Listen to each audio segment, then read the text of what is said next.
All right, looks like we have a whole bunch of people. This is great. I'll give people another minute or so to connect. And Craig says he'll be admitting people as they pop up, so we don't have to pay attention. We don't have to do that part. Sounds good. Yeah. All right. All right, well, hey everybody. Thanks for joining us today. I am James.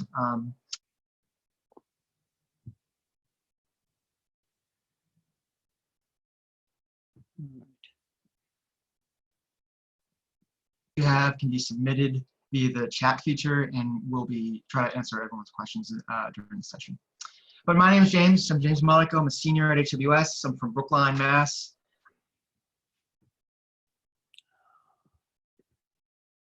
Minor in environmental studies.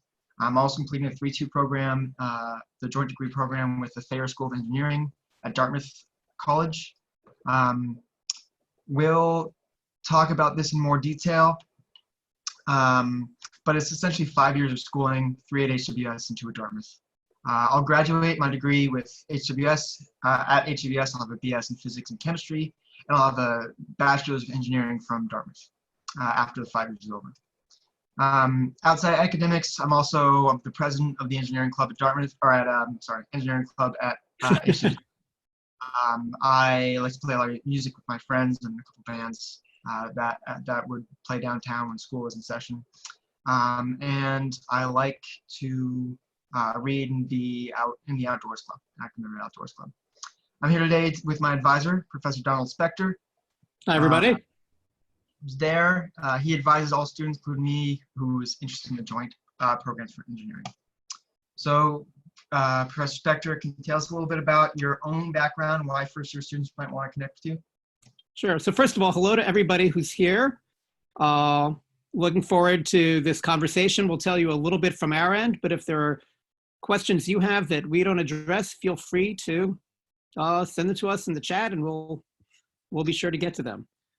So, as James said, we have these programs where students can spend a total of 5 years, 3 years at HWS and 2 years at either Dartmouth or Columbia.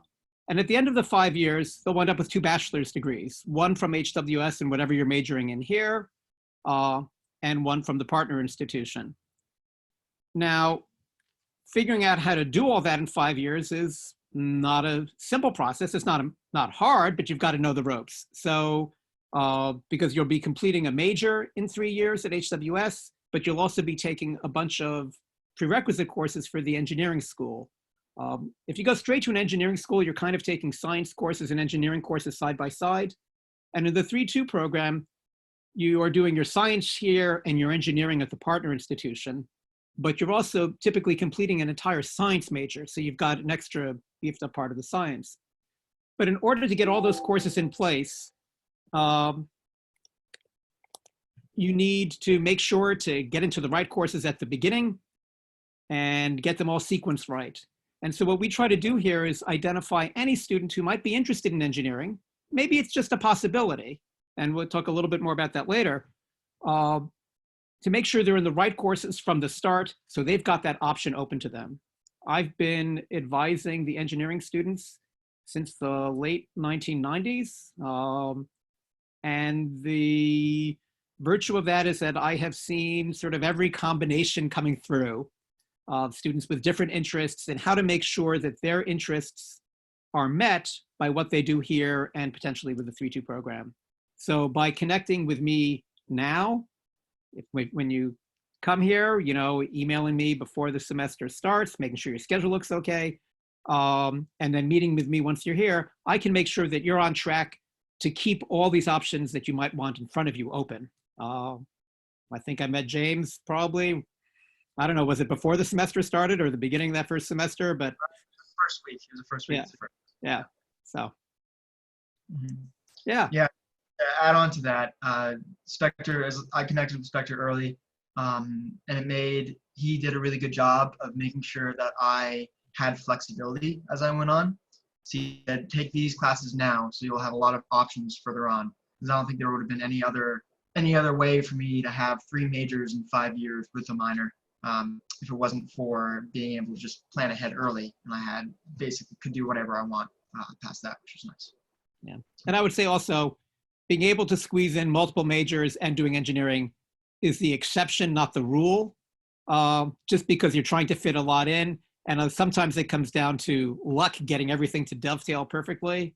But it does come also down to that advanced planning. So kudos to you for doing that too. So I'm pursuing the joint degree program with Dartmouth, but there's another option through Columbia. Can you explain the two programs and why students choose one over the other? Sure. So to start with in general, one thing to know is that the engineering program is in principle available to every HWS student the same way they can come here. You come here and you don't have a declared major. You can come here and decide to major in physics. You can decide to major in religious studies, anthropology, you name it. And engineering is an additional option there, while you're still completing, of course, the major here. So first of all, one of the advantages I see of a lot of the students who come here thinking about engineering is that they're coming out of high school. You know you have an interest in the scientific, technical, mathematical fields, but you're not exactly sure what you want to do with that. And if I think back to myself in high school, I didn't really know what all the options were on the other side. So one thing, just in terms of 3-2 in general, is that it gives you a little space to decide, because you're not locked in at any point until you actually go to the partner institution.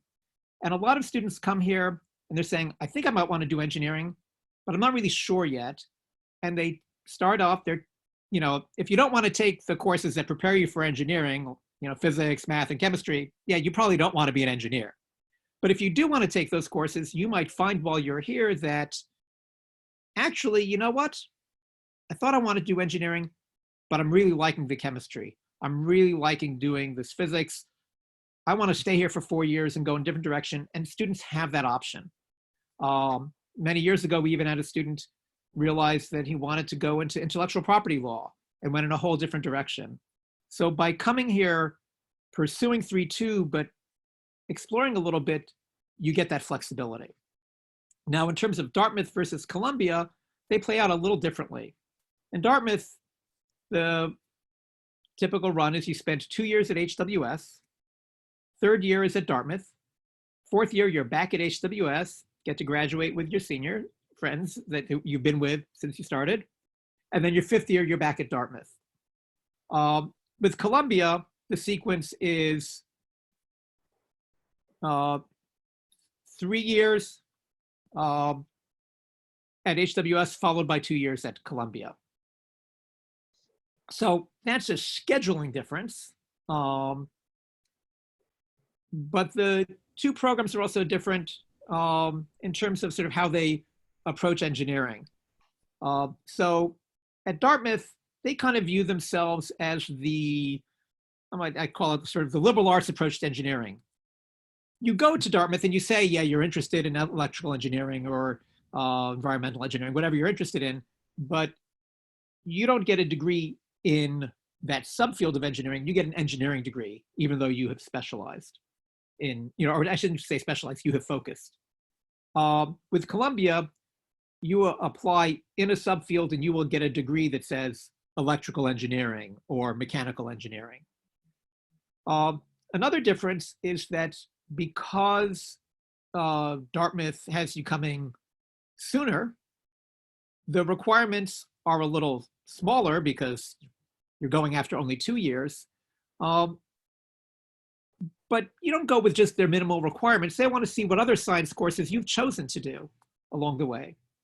Columbia, because you're going after 3 years, they will have more requirements and it's a little bit more specific. If you want to do electrical engineering, it's these requirements. You want to do earth and environmental engineering, these requirements. The core are the same, but they'll have some extra things on the side. And Dartmouth doesn't do that. I'd say that the real difference and the real reason I think people choose one over the other, sometimes it's down to scheduling and sometimes it's down to environment. Columbia's in New York City, and some people would give anything to be in New York City. Some people like the fact that Dartmouth, you can just walk a little bit and you're out in the woods. And I have a hunch that over the years, just that difference in setting can be as important to students as the difference in timing or the sort of different emphases. And our students who do both programs, I find, love them equally, are fully engaged, and are really happy they've done it. From our end, one nice thing about the Dartmouth program is students like James go away, and then I get to see them again because they come back. Whereas the Columbia students, I'll email with them, but we don't get to have them back right after they've spent some time at Columbia. So, when I say back to that whole question of flexibility, I think that's one difference between going just directly to an engineering school is you have that space to decide. So. Yeah, kind of to add on to that. You should. Going there and coming back, junior year, a lot of my classmates went abroad, so a lot of my friends were gone half the year anyway.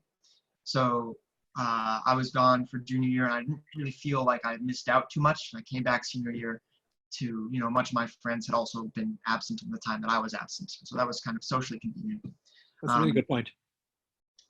Also, I went into Dartmouth thinking I wanted to do mechanical engineering, since I had a better conception of what mechanical engineering was.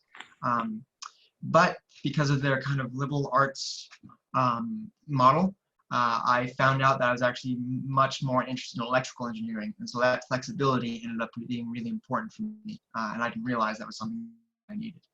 So I ended up pivoting, and now I'm focusing on electrical engineering. And the other consideration that was important for me is that with the junior year abroad type model, a lot of my aid from Hobart, my financial aid, transferred over, as opposed to Columbia, where you fully graduate from Dartmouth your junior year. From HWS.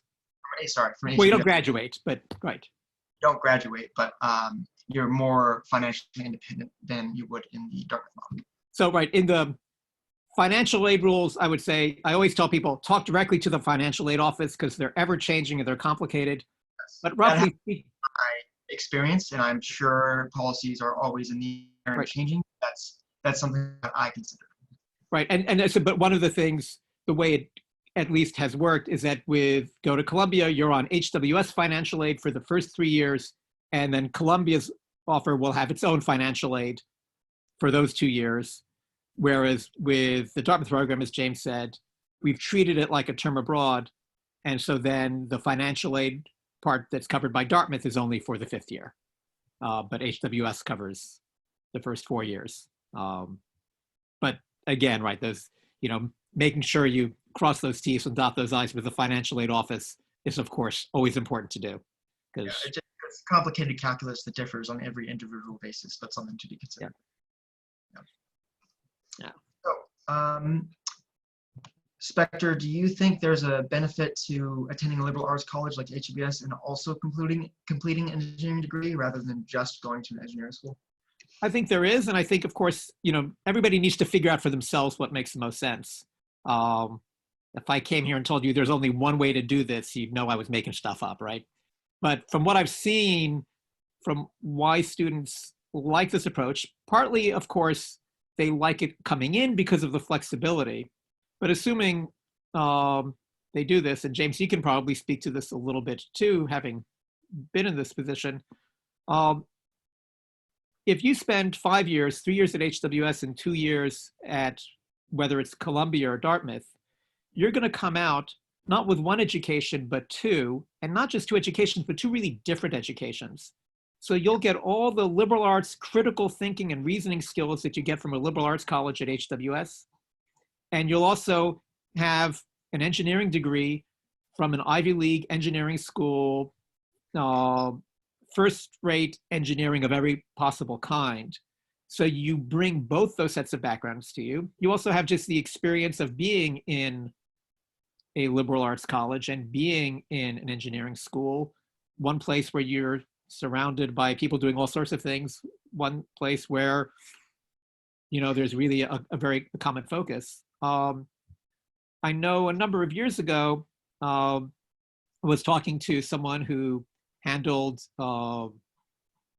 admissions and such for an engineering school, one that's out in the Midwest, so it's not one that we have a relationship with, but they had their own 3-2 program sort of focused on the Midwest. But remember this person saying to me, she said, in her experience, employers really liked the 3-2 students because they brought this diverse set of skills and diverse set of experiences to the table. And so I think that's probably the intangible benefit of doing both. Obviously, it takes 5 years, but you're coming out with 2 degrees. And one thing to remember is that in engineering, the bachelor's of engineering is the professional degree. So like to be a doctor, you need an MD. It varies by field of engineering whether you need an official engineering degree, but like if you're the civil engineer who's going to be hired by the city to certify buildings are safe, you need what's called an ABET certified engineering degree, which is what you will get from Dartmouth or Columbia. But as I said, you're graduating with that dual set of experiences. And I think it just brings a richness to your ability as you go forward in your career as an engineer, whether you're dealing with clients, whether you're making presentations, whether you're trying to figure out solutions to problems in the real world. That liberal arts background is going to crop up again and again and again as something that you really pull on. Definitely. And I don't know whether you've already noticed that, James, at this point in your process. Yeah, compared to some of my classmates who at Dartmouth, who were just engineering students, I had taken a lot more writing intensive courses than they have. My background was a lot more varied. Even within my STEM majors, I was able to make contributions from my physics and chemistry degrees to my material science class or the extracurriculars that I was doing that were really valuable that would not have come up if I was just purely an engineering student. Yep. Last question I want to make sure we cover is whether or not students interested in engineering have to complete one of the joint programs. Could you just major in physics? Of course you could just major in physics. I wouldn't be here today if that wasn't possible. But more seriously, as I said, one of the nice features of these programs is they're flexible. So you do have to, if you're doing the engineering program, first of all, you do have to complete a major at HWS. And most students will do a physics major because there's the greatest overlap between a physics major and the prerequisite courses for engineering, but also the greatest overlap kind of conceptually. But I will tell you all who are on this call is that while we'll have, 15, 25, sometimes more students come in thinking about engineering, most of them actually wind up doing just a direct science major at HWS. And one thing I'd like to stress is the multiple ways that you can get to different places. So we've had students who come in thinking engineering and then think, you know what? I actually want to stay at HWS because I want to do a double major in French, because I want to study abroad, because whatever it is that they want to spend their 4 years. And then some of them have gone on directly to a master's in engineering. So there's certainly that route. Other students really find they're turned on by the science, and that's the direction they want to go. I had one student a number of years ago when I was first teaching here, came in thinking he wanted to do engineering. He did a study abroad program at this, I can't recall if it was at Cambridge or Oxford now. We took quantum mechanics there. He thought, my God, this is amazing. And wound up going to grad school in applied physics. It happened to be at Columbia of all places, but went that different route. So, and one thing I'll say, I'll speak a little bit about physics, but what I'm saying about physics holds true for any of the sciences here. I've been in the physics department for 30 years now. My colleagues we've hired over the span of that time. And one of the things I am most appreciative over my time at HWS is the quality of the faculty we've hired and the way they engage with students. So if you were to come to the physics department, for example, I'm there. I got my undergraduate and graduate degrees from Harvard in theoretical physics. And so what does that bring? Well, I teach a class in quantum computing, one of the sort of newest technologies that's being developed. We have a class on that available to our students because of my own research interests. My colleague Ted Allen world-class particle physicist himself. Remember when he was up for tenure, we were getting reviews from people in Europe. And 2 summers ago, he and I worked with a student, got a paper out, who's now at grad school at Cornell. My colleague Steve Penn works on LIGO. This is the group that has discovered black holes, which were merging, discovered gravitational waves. The leaders of the experiment won the Nobel Prize. Well, Steve is right here on campus. He's got a lab in the basement where he's building mirrors for the experiment. He's also connected to their major research facilities. Students have worked with him, they've written papers with him. They get access to this wonderful network. My colleague Ilana Dimitriou, she has research connections at the Advanced Light Source in Berkeley. It's a major X-ray facility where she's taken students where they study heavy ions, but at the same time, she's got research on campus using drones, to study Seneca Lake, our beautiful lake, if you have had a chance to visit the campus, working in conjunction with folks in environmental studies. And in fact, I'm going to, I've been the reader for some honors projects of Students Affairs have done involved in this drone work. And it's just a really creative and interesting approach to this work. And then there's my colleague, Leslie Hebb. She's an astronomer and astrophysicist. Her research involves the discovery and characterization of planets around stars other than the sun. She also supervises the observatory that we have on campus. It's now 2 or 3 years old. She just had an honors student last fall whose thesis involved studies of a planet around a star other than the sun. And I remember the outside examiner came in and said, like, well, this would have been a master's thesis at most places. It was that good. And she just has had an incredible track record of involving students interested in physics, interested in programming and data analysis, getting them summer placements at the Space Telescope Science Institute or at Vanderbilt University, taking students to observatories in Chile. So you just get all these sorts of opportunities.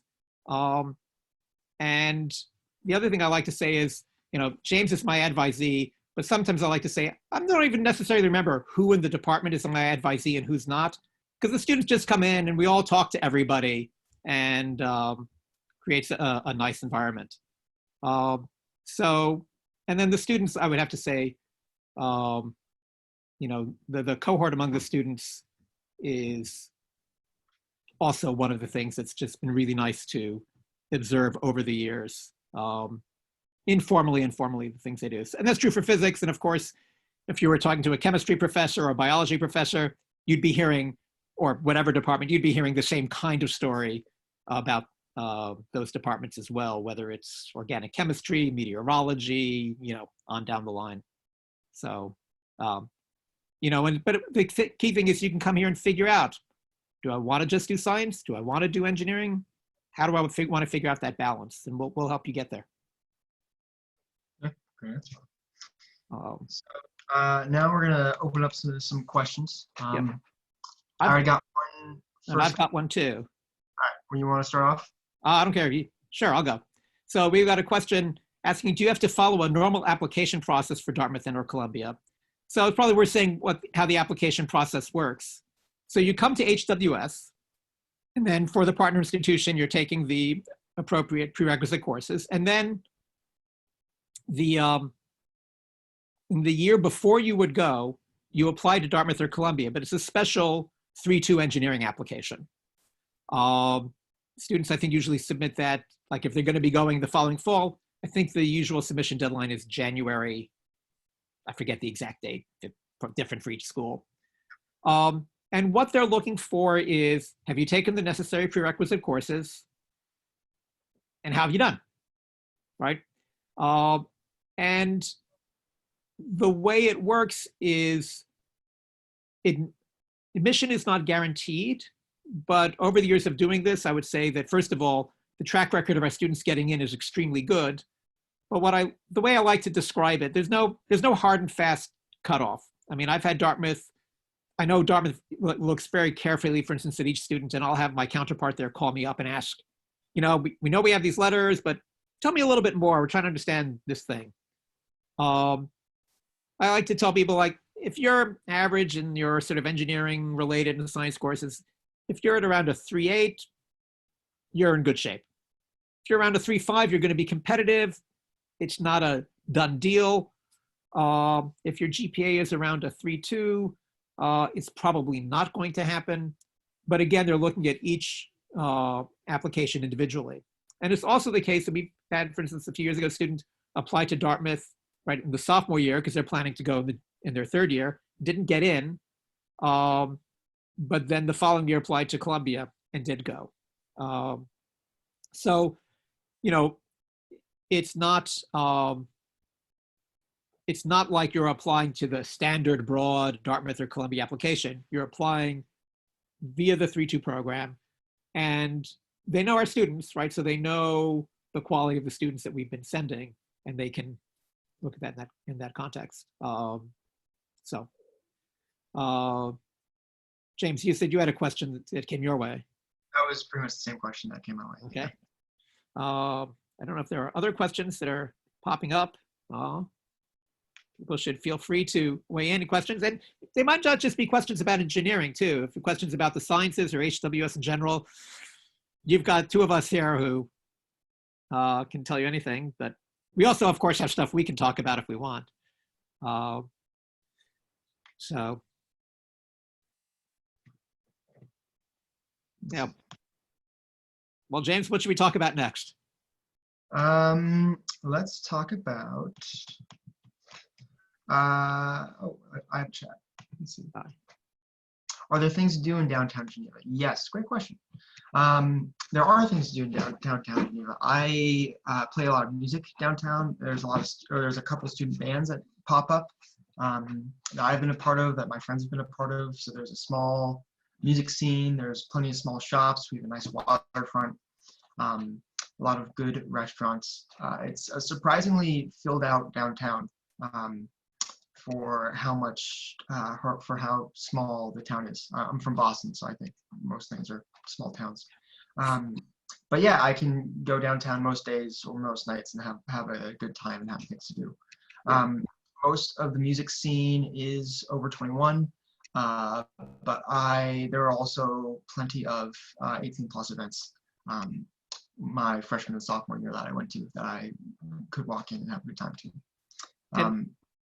It's probably worth saying that one of the things that's driven that Geneva, the growth in Geneva has been incredible. And one of the things is that Hobart William Smith is one of the larger employers in Geneva. Naturally, there's also a hospital, and Cornell has an agricultural experiment station that are big employers. But starting, I don't know, I'd say about 2000 or so, HWS started growing the faculty and hiring more faculty. And that influx of people it's been just visibly apparent what that's done to downtown, just sort of the range of restaurants, of all sorts of different fairs. There's Smith Opera House, which brings in, it's called an opera house. It's not mostly opera, but they'll bring in orchestras, but they'll bring in hip hop performers. I mean, it's sort of a little bit of everything. They have great programming, theater. Yeah, it seems quite happening. Yep. Oh, I've gotten some more chats. Some good ones. So I got one about athletics. I am not on an athletic team, but I can speak a little bit about this. So someone's asking if they could represent Dartmouth, Columbia in athletics from the time that they spend at the partner campus. That's probably going to be on a team-specific basis. I did have friends that were on sports teams at their other 3-2 friends from other schools that were on sports teams at their home school, but not at Dartmouth. I also knew people that considered joining the Dartmouth team of their sport when they weren't on for the team at their home school. I thought about sailing at Dartmouth when I don't really have time to sail at HWS, things like that. So that's giving me more team-to-team thing. Nothing's really guaranteed there. Yeah. I've got two here. So one is how many students typically apply each year, and is it possible to study abroad? So let me take those in turn. So as I said before, the number of students who come in thinking they're going to do engineering and versus the number who actually do is quite different. So we will have, right, our engineering classes, let's say around 500 students. It varies. But we'll have, I'll come in any given year, probably typically 15 to 25 students who say they're thinking about engineering. So if you think about it, that's like 3 to 5% of the class. The number who apply in any given year is probably actually between 2 and 4. But what I want to stress about that is it's not because they're coming in and they're failing calculus. It's quite the opposite.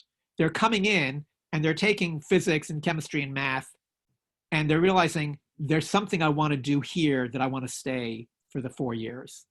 And so the ones who go and apply are doing that sort of, it's an intentional choice, right? Not a default path. And I think that's one thing actually that I find very gratifying is it feels to me like the advising process is working really well because students aren't just sort of marching along a path, but they're reflecting on what they want to do.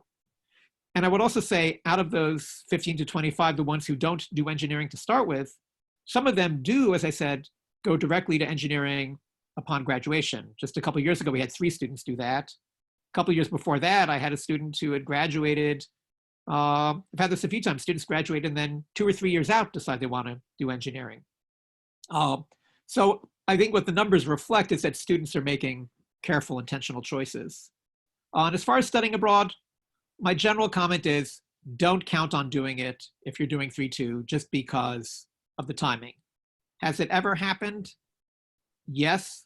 I've had one student who has successfully done a semester abroad. Everything sort of had to line up like magic to make that work. But the other thing is that we do sometimes have shorter terms abroad, January terms, or in May after graduation. It's not happening this year, but I know, for instance, Chris Hatch takes students to Bali. So those shorter term study abroad options are the ones that will fit best with engineering. So, you know, it's one of those things where, in fact, one of the students we had who went for a master's in engineering a few years ago, part of her decision was based on the fact that she was doing a French minor and she wanted to study abroad. And it worked out great. She had her choice of 3 masters of engineering schools, great schools, went to one in Boston. And so I think that's sort of the picture of how it looks. Not ruled out, but don't count on it. You'd have to be very lucky to make it work. But the shorter term things like J terms or little short summer things would be perfect. I got a question that, what was your living experience like at Dartmouth? So the Dartmouth specifically, your first year at Dartmouth, they work on trimesters where there's 4 trimesters in a year, just to make it a little confusing. There's a summer term, there's a fall term, a winter term, and a spring term. And so I was on summer, winter, spring. So my summer term, they call it your sophomore summer, so it happens after your sophomore year. It's only about a third of the campus is on campus. And so I had really good housing then because less people were there. I was still a pretty populated campus, but less people were there. So I had a triple with only 1 roommate, Nice. right in the dining hall, right nearby all my classes. It was a really good place. Then my winter and spring terms, after I took fall off, I had a triple with 2 other roommates, and it was sure a little bit small like any other college dorm, but I was still a 5-minute walk from the engineering campus. I was practically across the street from the library and 2 minutes away from the dining hall. So Dartmouth is definitely a very centralized campus with generally pretty nice dorms, comparable to HWS.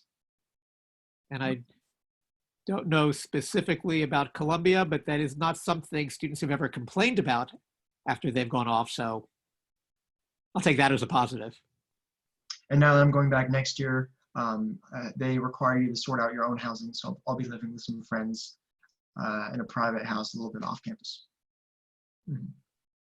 So I've got a question here asking about the computer science program and how HWS prepares computer science students. And I'm happy to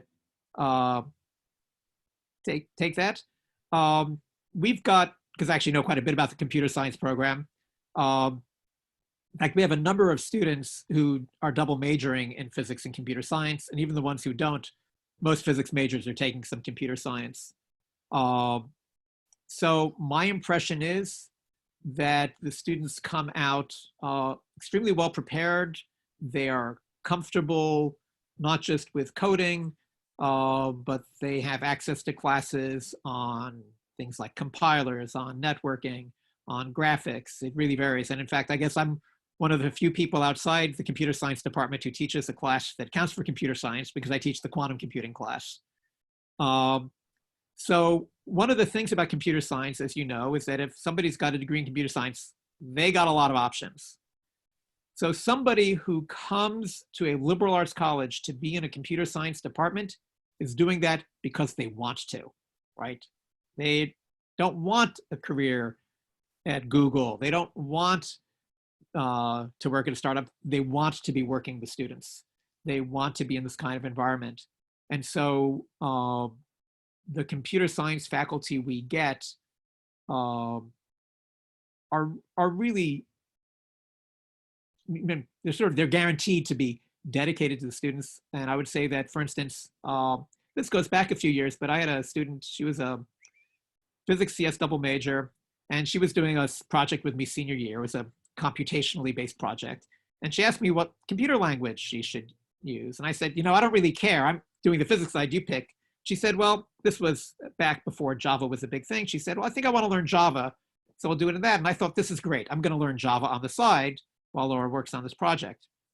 That didn't happen because Laura was so good at the computer science side of things that she just made the software work. I never had to sort of sit down with her and debug it. And if I look at the other students now that I've seen go through this process, again, they all seem just remarkably comfortable on the computer science side of things. They're comfortable programming. They're comfortable doing, building things with Arduinos. By all accounts, works very well. And one of the things, although it's a joint math computer science department, the computer science faculty are computer science faculty and the math faculty are math faculty. It's just sort of historical reasons it's clustered like that. So that, there is one thing I want to do before we close up here. I don't know exactly how long we'll run, but just so we don't forget, I'm going to put my contact information. Let me make sure this goes to everyone in the meeting. And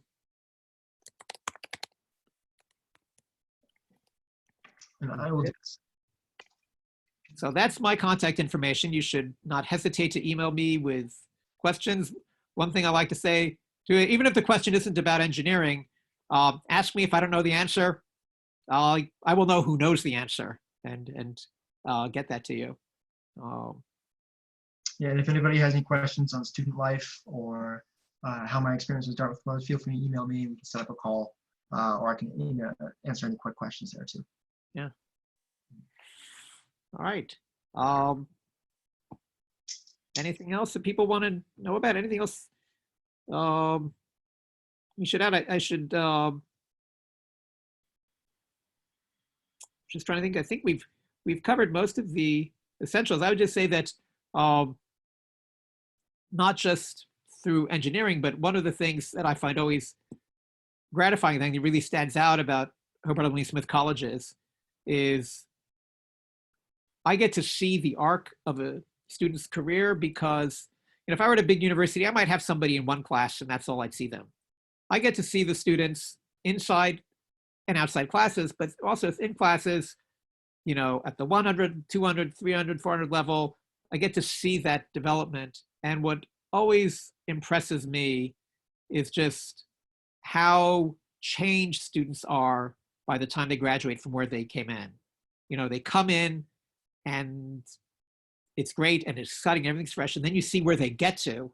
And that transformation is really incredible. And I think in my experience, with other institutions and talking to colleagues, I think something really distinctive about HWS that, it's not down to any one thing. It's the students, it's the faculty, it's the environment, it's the sort of interaction across departments, just the double majors, all kind of stuff. But it's really nice to see. So those are my closing words. Any good closing thoughts, James? Sure. I think the highlight for me of HWS has been interaction with professors and faculty. I think it is rare to have such access to so many professors. I feel really comfortable walking into most of my professors' offices and having conversation, even though I don't have a class with them. And I think the highlight of Dartmouth for me was, of course, the engineering resources classes, but also the extracurriculars there were really awesome. I briefly joined the Dartmouth Formula Racing team there, where I got to work on a student formula, FSAE, student formula student sources or something, where we basically build a super go-kart that has a really powerful combustion engine. And I actually worked on a hybrid car that was combustion electric engine. I worked at the machine shop, so I got to learn how to use big metal lathes, CNCs, learned how to weld. And all the techs were really friendly and able to, really accessible in the same ways that the professors and faculty are accessible at HWS. So I worked on a lot of my own projects. I got to learn a lot of new skills at Dartmouth. And to be able to have that was really fun and cool. Ooh. Oh, we just got one more question. Any insight on internships? So that's sort of a two-pronged question, because I think, especially on the engineering side, what happens is you have access to the career offices at Dartmouth or Columbia. At the HWS side, you have access to career services here. And so in some sense, I guess, is, you can take advantage of each school for what it excels at in terms of that. Justin Partika, who did the Dartmouth program a few years ago, he actually wanted to do engineering, but he wanted to go into finance and wound up with summer internship with one of the major banks, thanks to his connections at HWS, which he then continued after being at Dartmouth. I think other students have, we've had students have engineering things over the summer, again, via HWS. And I don't know, James, have you at this point yet taken advantage of career services at Dartmouth?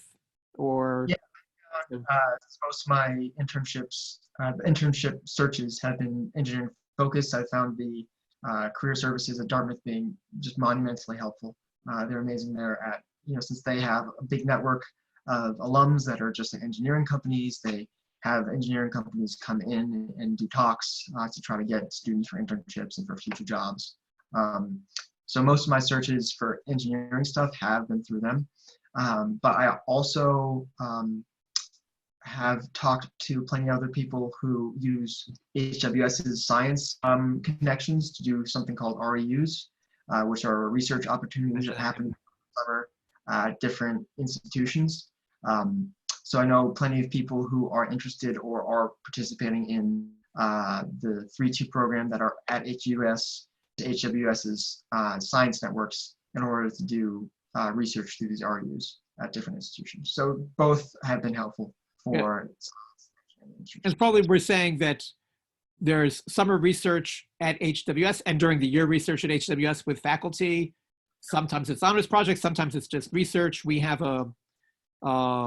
every year we've had a group that does a project, something called RockSat, which we get to do because we had a team from HWS win a science competition on spectroscopy many years ago.